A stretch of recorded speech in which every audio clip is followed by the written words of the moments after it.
everybody, and welcome to this walkthrough of the Textguides with me and Mr. RJTV. Welcome, buddy. Hey, how you doing, buddy?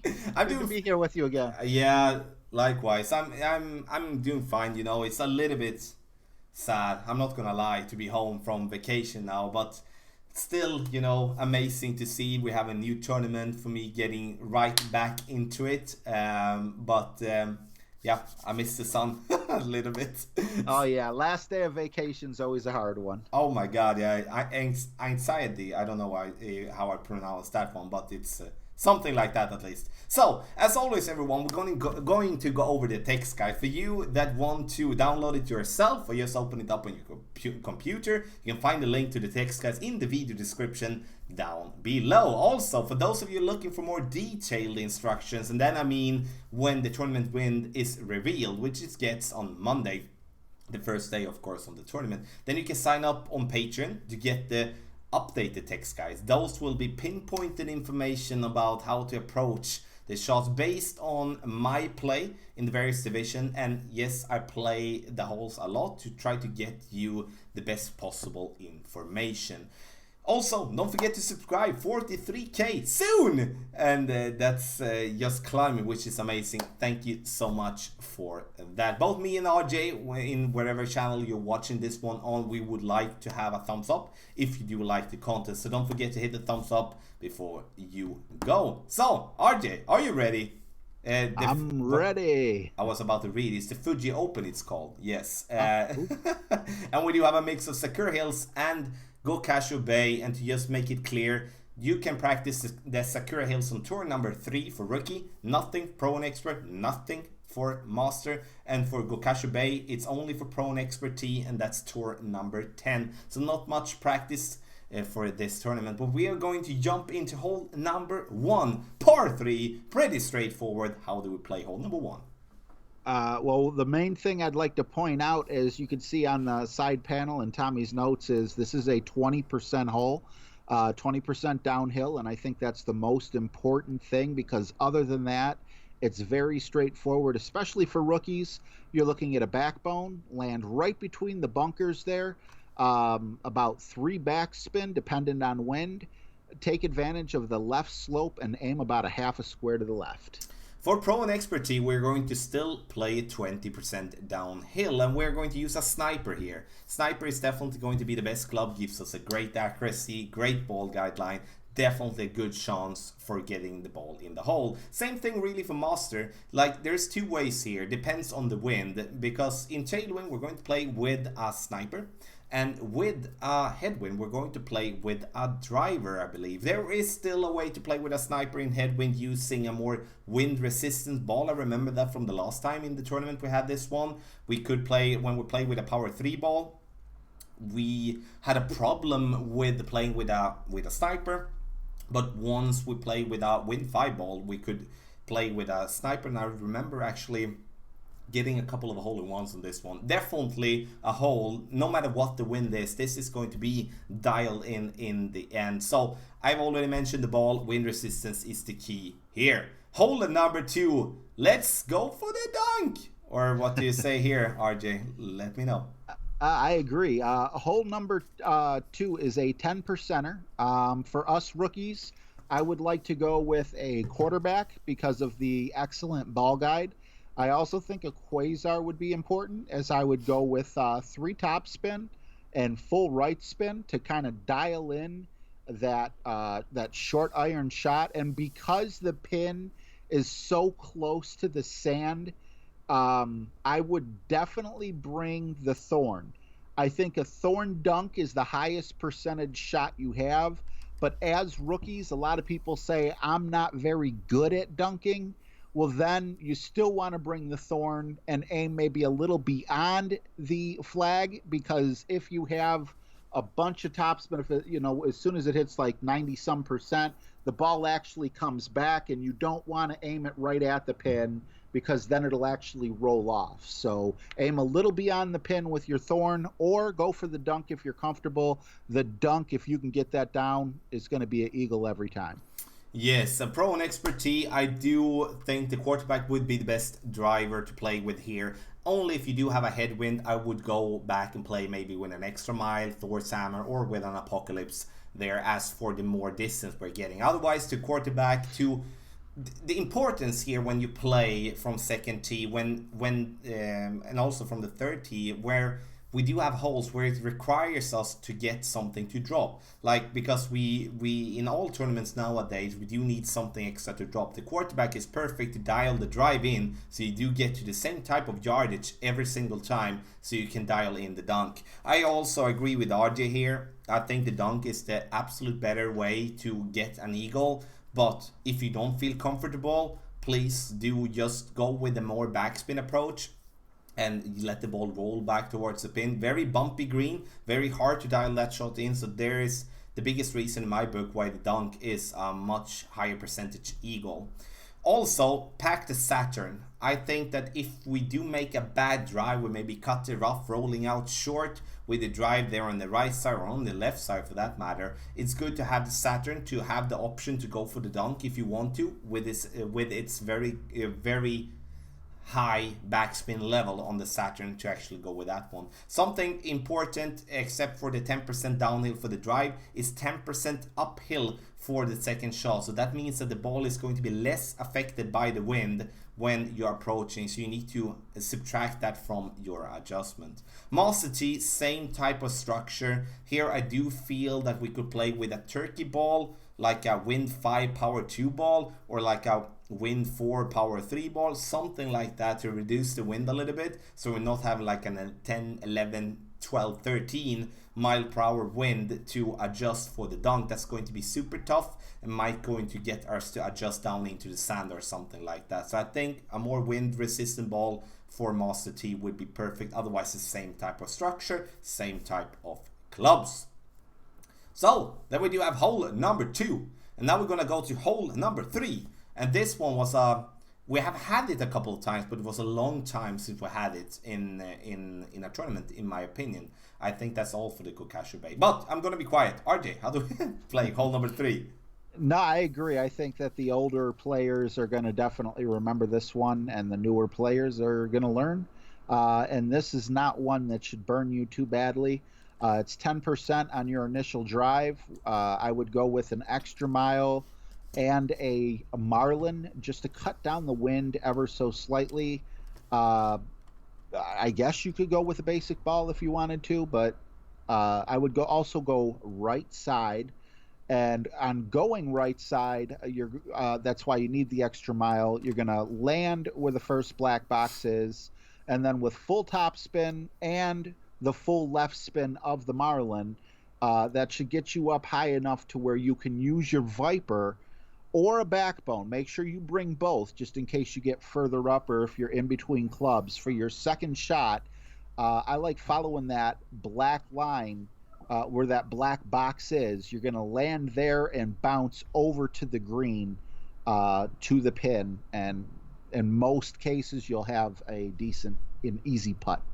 Yes, pro and expert tee, and we are going to use a driver with distance. And I think, like, sure, we could play with a quarterback, but the problem with the quarterback in my book is the topspin. If we're not having it in level 9, level 10, we're going to have a problem with the topspin bouncing over the rough. And have to say that as well, we're going with the black line. It gives us the best possible way to maybe get something more than an eagle if we are lucky. So an extra mile in a level 4 plus, or a Thor's hammer level 3 plus, or something like that, that gives you as minimum 4.5 bar topspin. And sure, if you do have a quarterback and you do have it in level 9, level 10, and you play with a power 3 ball, that could be good as well. Then to just bounce over the rough, get yourself as close to the top there possible. Make sure you're not going too far, so you're going into the rough. For the second shot here, we do have 2 ways to play, or like maybe 3 ways. It depends on the wind angle. But first, it's the more boring ways that we're using the island on the left, bounce ourselves over towards the green. Very little chance to making an albatross from there, as we do have to get the bounce in enough speed so you're bouncing over the rough, but then it's hard to get the ball to stop and falling back down towards the pin. Second way is to use the guardian. use the guardian even in a lower level, like even in a level 3 plus level, then you can go directly at the pin using a lot of backspin, and to get the ball to be on the top, fall back down towards the pin, which will be a possible albatross attempt. The only thing with that one is, with a tailwind, it's going to be hard to get that ball to stop in time, and also going to be hard to get enough rollback with the backspin with a tailwind. The third way to go with that, a lot of ways here, is to go with the sand bump. And yes, I said the sand bump. The reason I say the sand bump instead of the rough bump is because when they changed this hole, now it's a long time ago now, but then they made the rough in such a minor way, so the rough bump is very, very hard to do something about. It's either you're going to be stuck in the bunker, or you're going to bounce on the fringe, bounce over, go out of bounds. Therefore, I think the sand bump is a possibility, depending on the wind, of course, using like a 3 to 5 bars of topspin, depending on once again the wind angle, and that could be a possible albatross as well. Drive 10% downhill, second shot nothing. We don't want to add or subtract anything for the second shot. Ball, power 3 ball, yeah, but power 2 ball could be good. There's a power 1 ball as well, but I think like a power 2 ball, power 3 ball would be the best. Master T is the same type of structure, following the black line. If we're not having headwind, then we're going to play according to the white line, because we cannot reach over the rough, even though we're having an epoch 7 trying to bounce and roll through the rough. I've tried, because we had headwind on this one in a tournament way back in the day. Then we play left side, then we will have to bounce on the fairway island, but from the left side we do have a better angle, so there is a possibility to get that ball in the hole for an albatross. A lot of things to be said about this hole, and of course it's wind dependent as always. So we're gonna see what happens in the tournament while playing hole number 3. And hole number 4, par 4. I see this one as an opportunity. What do you say, RJ? Definitely. If you play your cards right, this could definitely be an opportunity. If we get a lot of tailwind in rookie, you could definitely follow that white line. Just be careful not to put too much topspin, as you don't want to go into the rough, and that would be, I believe, your biggest opportunity. However, with neutral wind or a wind in your face, I would definitely go with the black line. The reason why I'm not suggesting the most popular shot, which is bouncing on that really skinny fairway, is because in rookie, most of you guys are going to have lower level extra miles, and if you hit it great, it just totally messes up your shot. So you're going to want to go, you want to be careful with your topspin. If you are able to, I would say a power 2 ball would be nice here, like a katana with a quarterback, if you have enough topspin on the quarterback. If not, just be careful with your extra mile that you don't accidentally roll into the sand. And then your second shot, as long as you bring a power 2 ball, will be a Viper, which is a pretty accurate club and easy to upgrade because it's a common, and you get a decent ball guide on it. So your approach should be great. Both the drive and your second shot will be 10%. Yes, and we build on that from pro and expertise as well. Like, we are going to try to play according to the white line as much as we can. So with a tailwind, we're going to go full blast, trying to get over the bunker, get ourselves as close to the green possible, and have a wedge or a short iron towards the pin. That's a pretty straightforward way, not something that we need to complicate even more. If we have a crosswind, we can choose. Either we play conservative, play according to the black line, lay up and go from distance, or we're going to bounce on the fairway in between the rough and the sand. And the reason I say that, to do that from pro and expert to you, and when we are I agree totally with RJ from front tee, to not do that in maybe a crosswind situation. It's like, we do have better clubs, we do have better accuracy on our clubs, we are able to play more with power 3, maybe with a power 4 ball,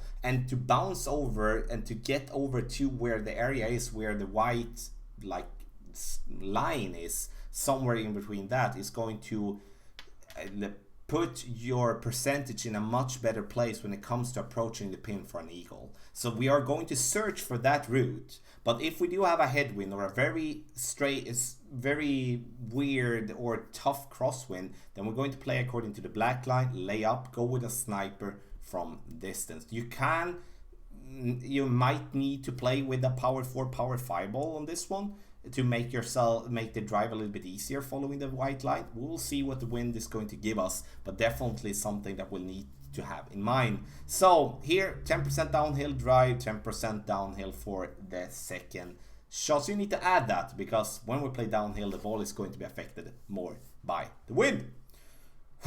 Oh, I not covered the master. Sorry. You play master the same way as pro and expert. That's why I didn't even think about it. Tailwind, we go white line. Crosswind, headwind, we play black line, because we cannot reach to the fairway on the left. Here I would say, you know, a power 3 ball, might even a power 4 ball if we do have a headwind, would be necessary. And same type of elevation adjustment for the third tee. Sorry, there, I missed that one.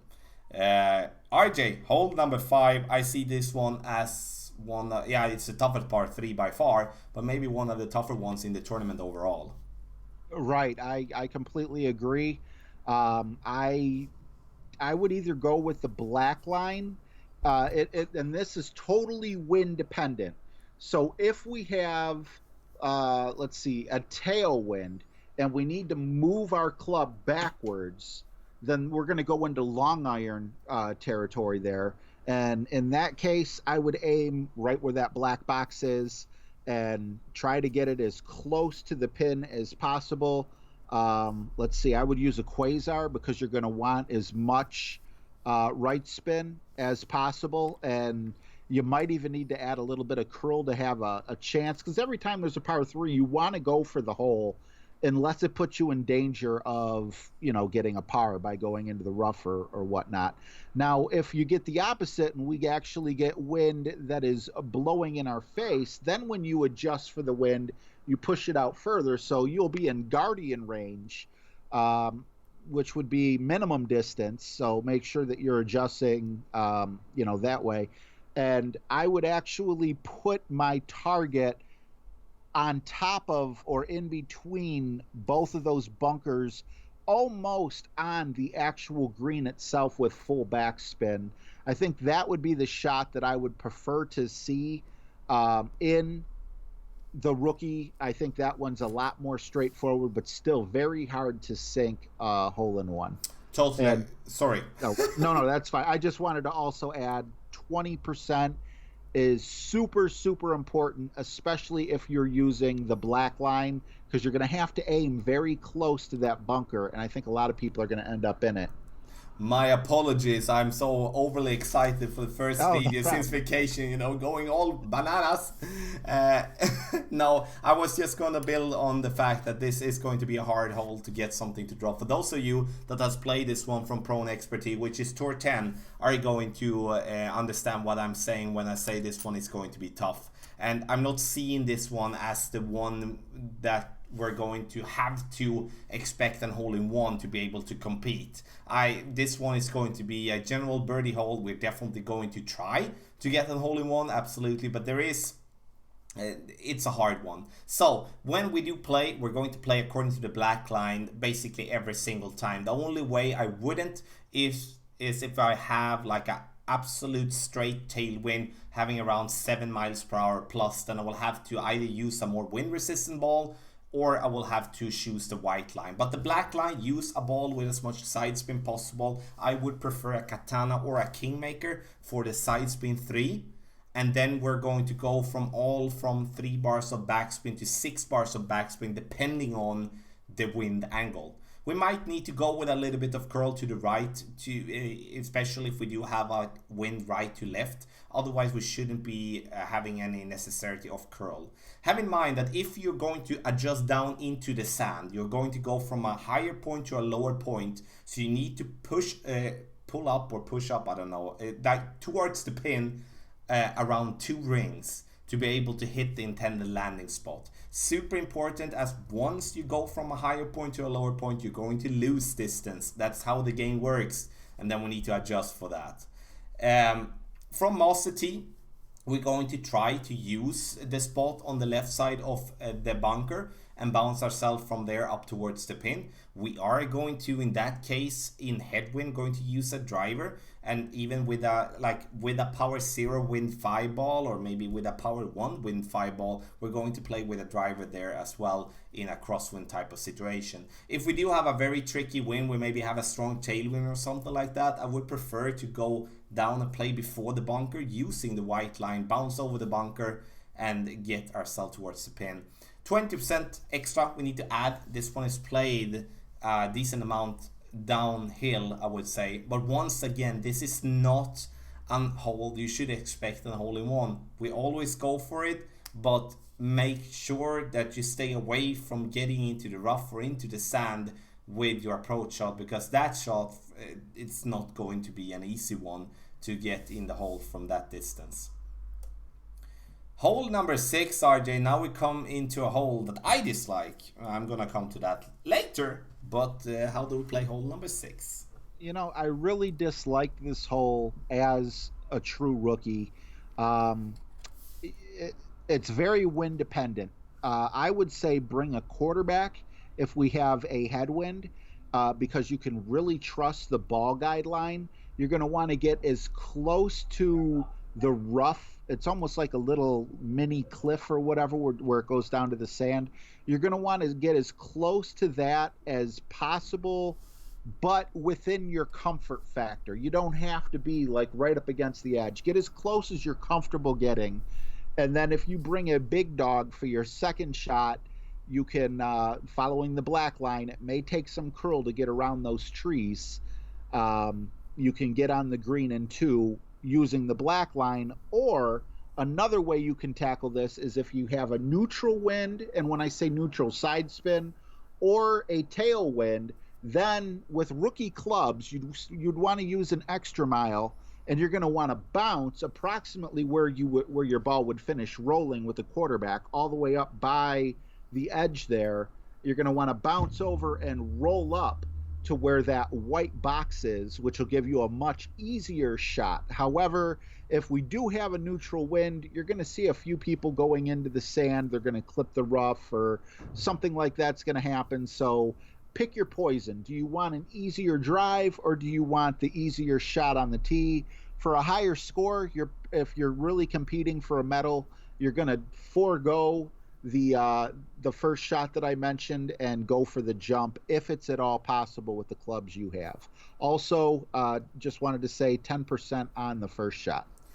Yes, and that's you. I think you summarized it very, very well, because that's where we will have to decide if we're going to go for a medal and we need a drop, then we'll have to go aggressively. Layup is going to be like a 99.9% eagle.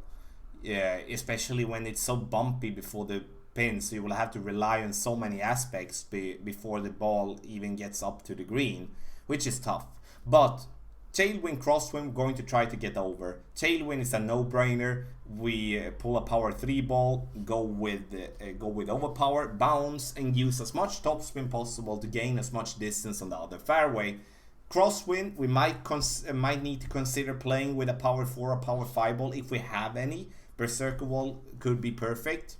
Power 3 ball will work. It depends on your driver, how much topspin you're having. Having an extra mile level 5 or 6 is definitely going to be a difference than having an apocalypse level 4, level 5, or even better. As you have more distance with the club, you have more topspin, and yeah, so really look at that when you play. So that's why you could be better off, especially with a lower level club, to play with a power 5 ball, a berserker instead, to actually get it over. Once you get it over, you do have an approach towards the pin. Go for the pin. Try to use a club that gives you a decent amount of backspin, so you can aim directly on the fringe or on the green. I very rarely suggest aiming on the fringe, but that's because there is such an inconsistency with the fairway before the green starts that I would rather take the risk of bouncing on the green or on the fringe to get towards the pin.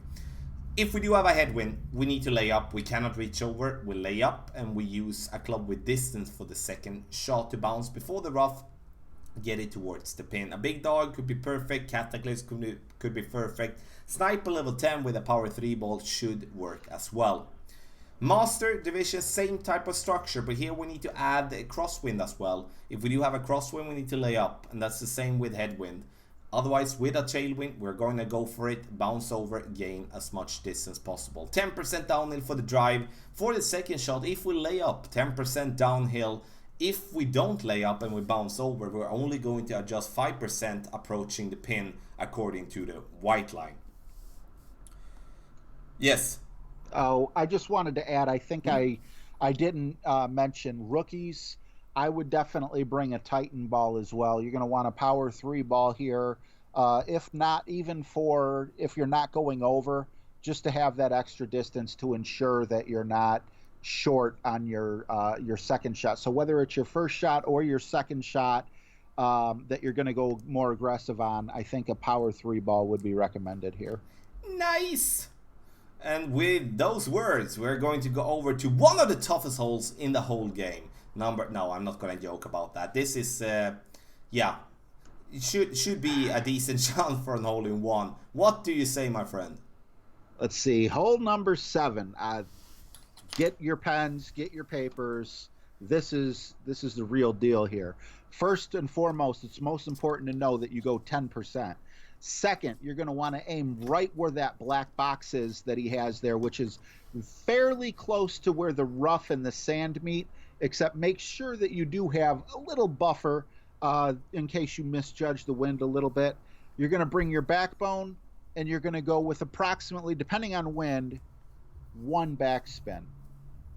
That's it. And you could get it in the hole quite a few times just with that short note.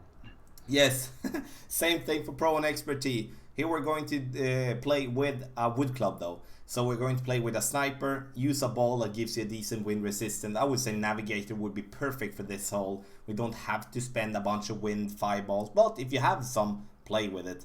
But Navigator will work perfect. And we're going to use somewhere between 2 bars of backspin to 5 bars of backspin depending on the wind angle. 10% downhill here as well.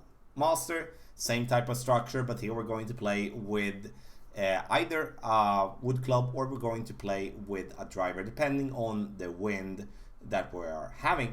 And once again, we're going to bounce over, let the ball fall down towards the pin. Very simple par 3. We're going to see many people being close. We're going to see many players being close and many players getting this ball in the hole. I see this one as to not be a must hole-in-one. That would be almost a bit disgusting to be able to say that about the par 3, but knowing the scores out there nowadays, it's definitely going to be a hole where you kind of want to drop at least 1 out of 2 in the weekend round. That's at least my feeling at the moment. That's more than fair. We've asked for hole-in-ones on tougher holes than this, I believe. Yeah, we do, and once people get more and more dialed in the end, and of course help from clans and help from community and from content creators and everyone, then in the end we find the adjustment that works. And there is where the updated text guides are perfect as well, because once finding the adjustment, then I do share that with those that are patrons, and that's definitely going to help out. Hole number 8, RJ, we do have a par 4. This one was a very long time we had this one in a tournament. I can't even remember when it was. So how do we play hole number 8? Yeah, I can't even tell you in regular tour play how long it's been since I've seen this hole. However, it's not very difficult. It looks difficult if you take the white line, but even that way is pretty safe. Let's break it down real quick. First of all, if you are trying to save on your balls, or if you're one of those people that when you overpower a shot, you have no idea where it's going to end up, take the black line with a quarterback. Use the ball guide to get as close to the top of the fairway as possible without getting too close to where you might barely roll into it. What that's going to do is that's going to take the bunkers out of play for you, and you'll have a straight shot on pin. I'm sorry. Let's see. Hole 8. Okay, yeah, I lost my spot in my notes here. Your second shot, your first shot's 10%. Your second shot's actually 20%. And I would recommend either a hammerhead or a viper right at the pin. If you're lucky enough to have gotten the viper, I'm sorry, the hammerhead, because it's an epic card. I would prefer that over the Viper, but if not, the Viper is good enough to do it. However, and I just slammed my microphone, you can also go with a power three ball and go after the white line as a more aggressive way. And as long as you're not one of those people who hit it good or slice it or whatever when you're trying to overpower it, even if you screw up and end up in the sand, you can still reach the green. The water is not in play whatsoever unless like all of a sudden they decide to boost the winds way up in rookie. You're going to be able to go with full top spin, full overpower, power three ball, in most cases full overpower, and you'll be able to get right up to where that black box is, which is where you would be landing your second shot. You'll be able to end up there on your first shot and very easily get the eagle. So those are the two ways that I would play this particular course. And I'm wondering how different it would be for Pro, Expert, and Masters.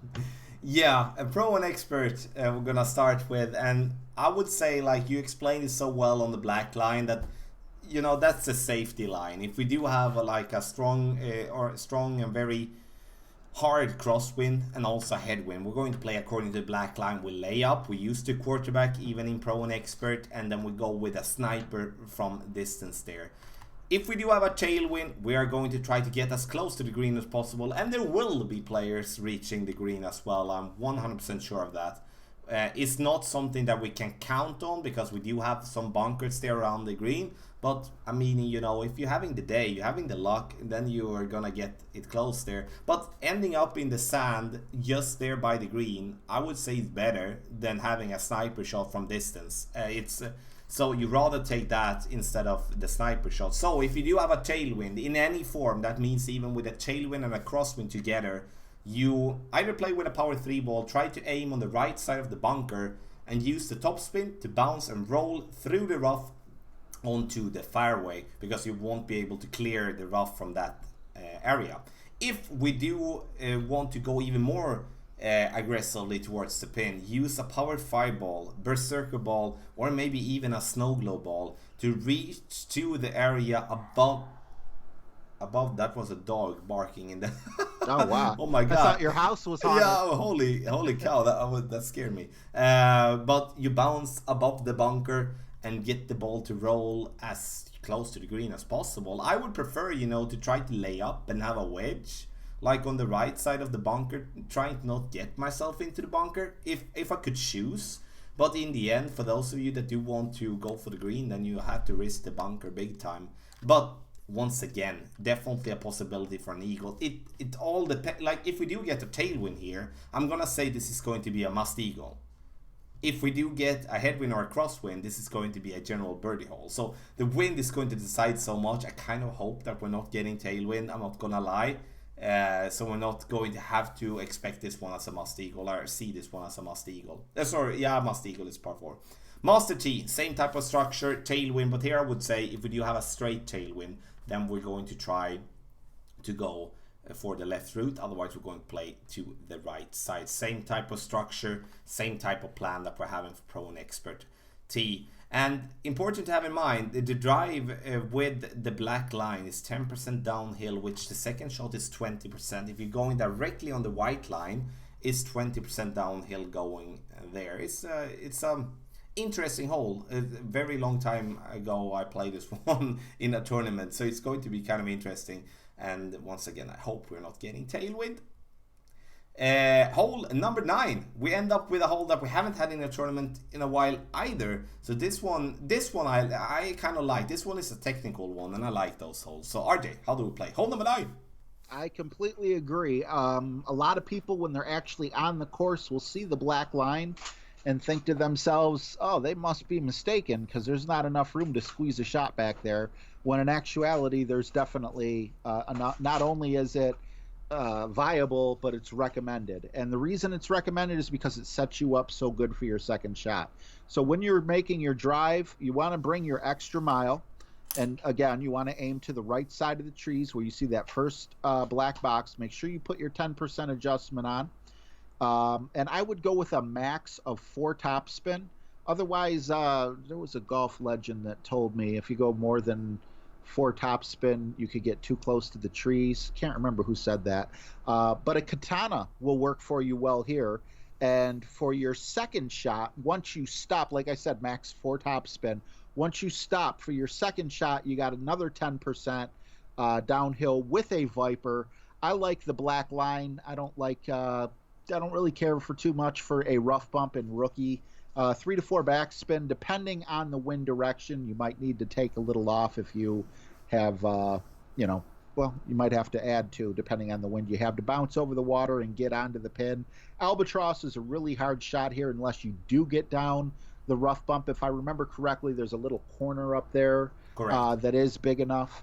And but if you can't hit that, I would say this is an eagle over an albatross opportunity. Tommy, do you remember who that was that said if you go up too far close to the trees? I wonder who that was. Yeah, I remember myself saying something like that at least. But yeah, it's the same type of structure. Prone expertise. We're going black line if we're not having like a massive headwind in our face. A massive, I'm talking 7, 8, 9 miles per hour with power 3 ball. Won't happen in pro, but it will could happen in expert. So we go black line, bounce over, get ourselves over there, having a nice shot towards the pin. We either bounce over the water, or going for the rough bump directly. Rough bump is riskier, obviously, due to we have the bunker on the left, we do have the water on the right, we do have a fringe that will bounce ourselves over the green if we miss the rough completely. So you do need to know what you're doing if you're going to try the rough bump. That's what I want to have said, or at least knowing the adjustment. Otherwise, we take the safer route, the bounce over. There is still a good chance for an albatross bouncing over the water. That's not going to be taken away. It's just that it is a little bit easier with the rough bump, as you're taking away the bounce situation, bouncing over the water. If we do have a headwind, white line, we bounce up there, trying to bounce there by the first tree, and I'm using overpower here. Those of you that do just want to play yourself down there on the fairway without using overpower, you use the second shot bouncing at the third black marker. Like it's the same type of way as you would be going for the second shot for the black line. But if you do want to play it a little bit more aggressively in headwind, you can use a power 3 ball, as much topspin possible, and then go with overpower to bounce over the rough there on the left. Get yourself a little bit nicer angle towards the pin. Then we do need a club with backspin. A Saturn or a Tsunami would be perfect. So we do have the option to go for the dunk or to roll back towards the pin while using the green as a first landing area. 10% downhill for the dry, 10% downhill for the second shot. Power 3 ball is preferred, and a power 4 ball or something like that in master could be necessary as well. And there we have it. Oh my god, it's over. The first video since the vacation. Yeah, exactly. Ta-da. And I see that I forgot to turn the light off. It's all dark here now. In my I'm so used to, yeah, so I'm gonna stop talking about the vacation. I'm just gonna be crying otherwise. So there you have it, everyone. Please, once again, you do have the link to the Imgur folder, where you can find the text guides in the video description down below. Don't forget to go over, or if you're watching this one on its RGTV channel, hit that subscribe button. Do that here as well. Join in the community, join in, have fun. I'm going to have a giveaway on Thursday celebrating 40,000. It was 3k ago, but celebrating 40,000, giving away a lot. I'm going to give away gift cards of a total worth of 40,000 gems. And once again, you cannot, I cannot give Golf Clash gift cards. So it's a Google Play card or it's an iTunes gift card that you will receive if you win. The only thing you will have to do is to be a subscriber here on the channel and also attend on the stream on Thursday, 3 p.m. Eastern Standard Time. I will play the opening round at the same time, if I qualify, we'll say. But and we'll be giving away prizes every third hole, or every second hole, maybe something like that. We're gonna give away a prize. It's gonna be awesome. Can't wait. And I love to give back to the community. Patreon.com/golfclashtommy. Sign up, get the updated text guides. you will find link to that in the description down below as well. RJ, stream wise, is it 7 p.m. or what's the time for you? There is a doctor's appointment tomorrow, so it'll probably be after 8. But every other day of the week, it should be 7 p.m. Eastern United States time. Super. And for me, I'm going to stream, I think I'm going to stream every day. I think. I'm not certain if I'm going to stream Saturday, but I think I'm going to stream every day. And it's going to be a lot of content out there, maybe some breakdown videos and stuff. But starting already tomorrow morning, it's very early for those in the United States and on that side of the world. It's 3 a.m. Eastern Standard Time, or let's say like this, when the tournament starts, then I'm going to be online playing all the divisions. Start with Rookie, then Pro, then Expert, and then Master. So I hope I will see you there. So I will leave it up to RJ to end it up here on the channel as always. Happy stroking. Happy stroking, everybody.